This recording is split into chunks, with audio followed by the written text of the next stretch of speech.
Chapter 18. When the time came, Graham surprised both Crawford and Bloom. He seemed willing to meet Lowndes halfway, and his expression was affable beneath the cold blue eyes. Being inside FBI headquarters had a salutary effect on Lowndes' manners. He was polite when he remembered to be, and he was quick and quiet with his equipment, and that is really loud.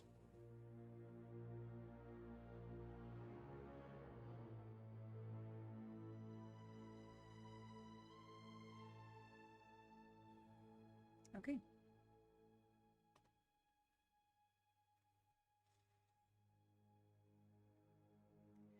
Graham balked only once.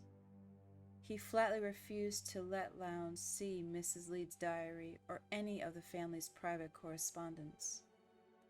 When the interview began, he answered Lowndes' questions in a civil tone. Both men consulted notes taken in conference with Dr. Bloom. The questions and answers were often rephrased. Alan Bloom had found it difficult to scheme toward hurt. In the end, he simply laid out his theories about the Tooth Fairy. The others listened like karate students at an autonomy class. Dr. Bloom said the Tooth Fairy's acts and his letter indicated a projective delusional scheme which compensated for intolerable feelings of inadequacy. Smashing the mirrors tied these feelings to his appearance. The killer's objective to the name Tooth Fairy was grounded in the homosexual implications of the word fairy. Bloom believed he had an unconscious homosexual conflict, a terrible fear of being gay. Dr. Bloom's opinion was reinforced by one curious observation at the Leeds house. Fold marks and covered bloodstains indicated the Tooth Fairy put a pair of shorts on Mr. Leeds after he was dead. Dr. Bloom believed he did this to emphasize his lack of interest in Leeds. The psychiatrist talked about the strong bonding of aggressive and sexual desires that occurs in sadists at a very young age. The savage attacks aimed primarily at the women and performed in the presence of their families were clearly strikes at maternal figure. Bloom, pacing, talking, half to himself, called his subject the child of a nightmare. Crawford's eyelids drooped at the compassion in his voice. In the interview with Lowndes, Graham made statements no investigator would make and no straight newspaper would credit. He speculated that the Tooth Fairy was ugly, impotent, with persons of the opposite sex, and he claimed falsely that the killer had sexually molested his male victims. Graham said that the Tooth Fairy, doubtless, was the laughingstock of his acquaintances and the product of an incestuous home. He emphasized that the Tooth Fairy obviously was not as intelligent as Hannibal Lecter.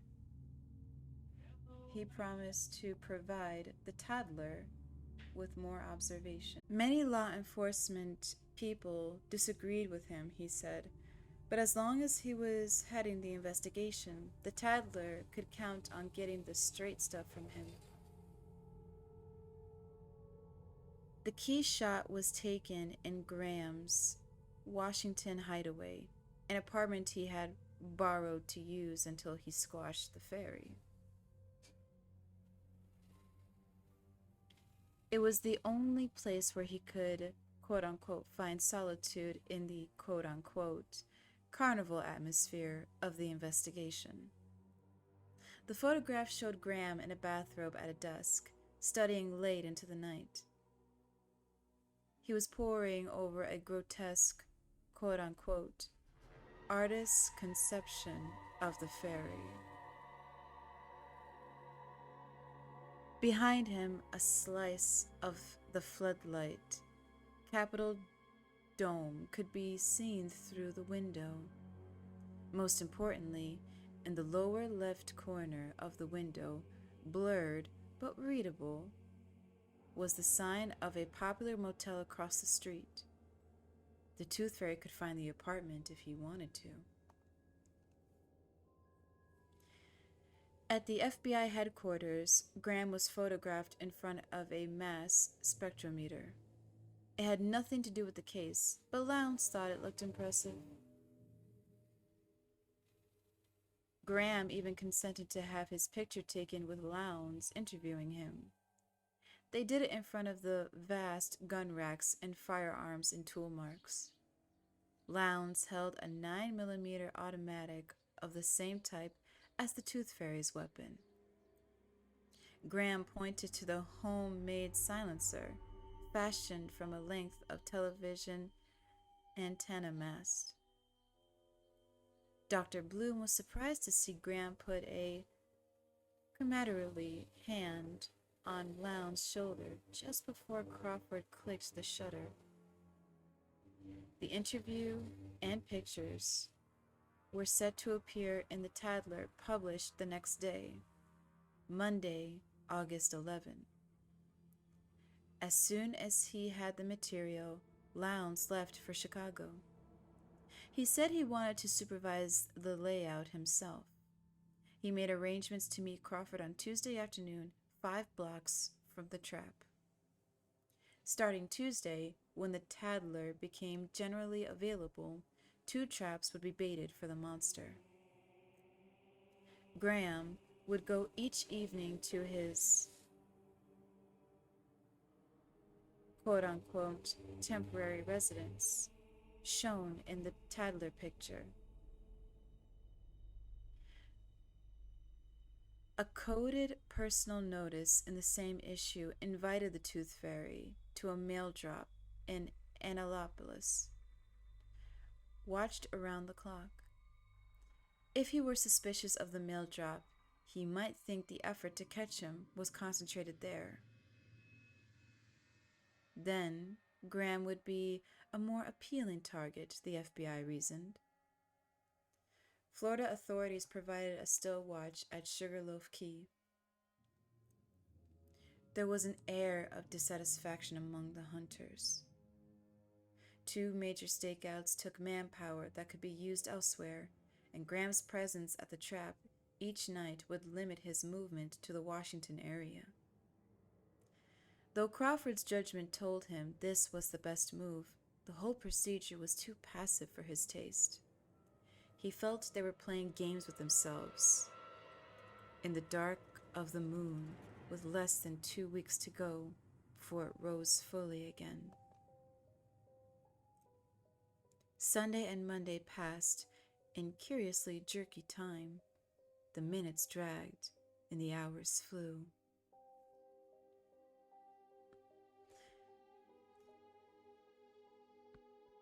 Spurgeon, chief SWAT instructor at Quantico, circled the apartment block on Monday afternoon. Graham rode beside him. Crawford was in the back seat.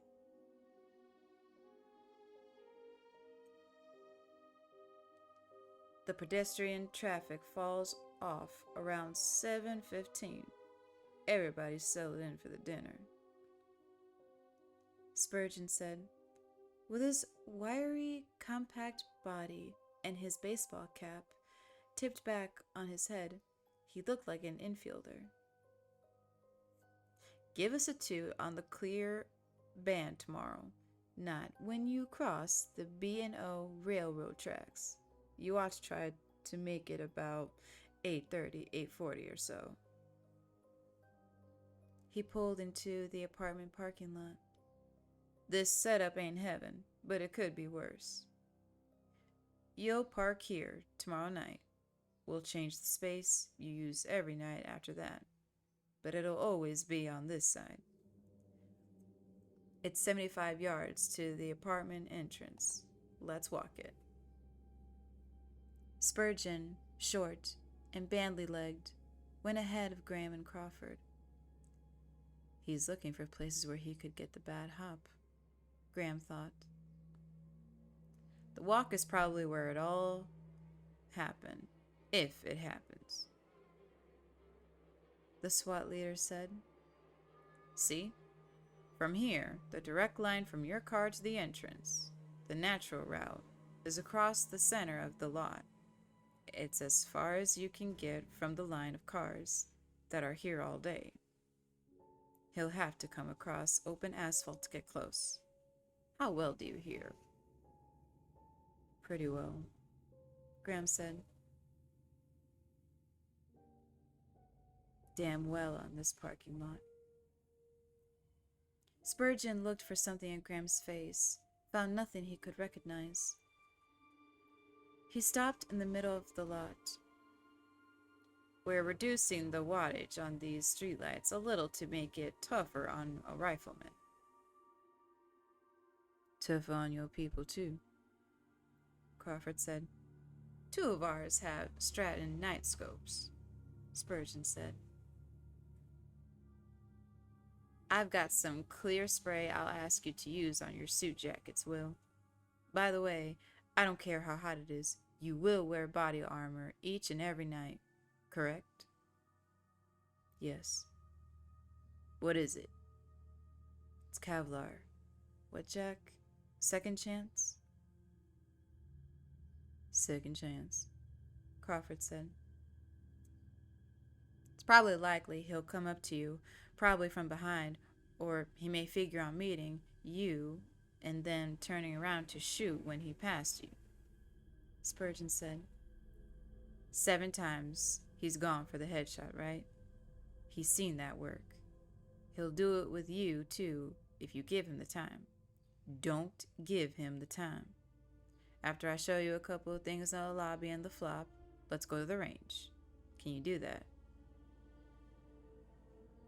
He can sure do that, Crawford said. Spurgeon was high priest on the range. He made Graham wear earplugs under the ear muffs and flashed targets at him from every angle. He was relieved to see that Graham did not carry the regulation .38, but he worried about the flash from the portal barrel. He worked for 2 hours. The man insisted on checking the cylinder crane and cylinder latch screws on Graham's .44 when he finished firing. Graham showered and changed clothes to get the smell of gun smoke off him before he drove to the bay for his last free night with Molly and Willie. He took his wife and stepson to the grocery store after dinner and made a considerable to-do over selecting melons. He made sure they brought plenty of groceries.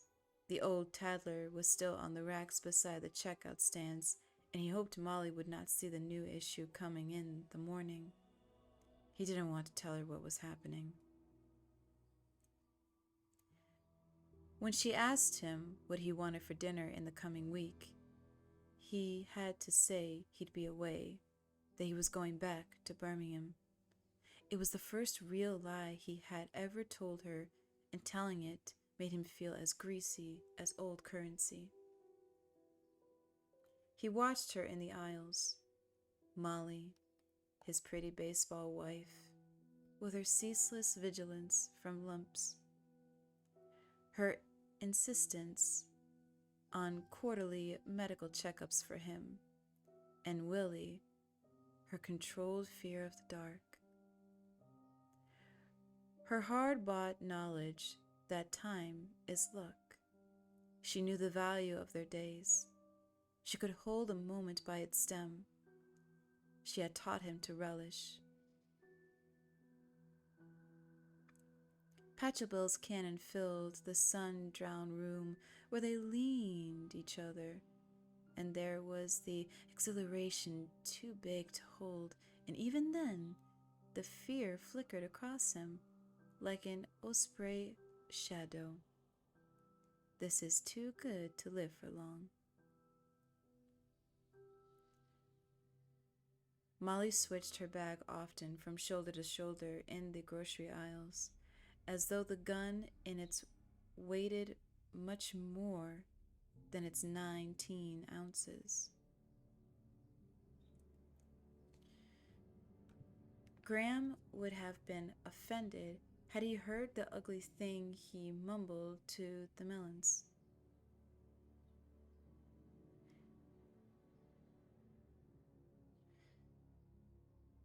I have to put that bastard in a rubber sack, that's all.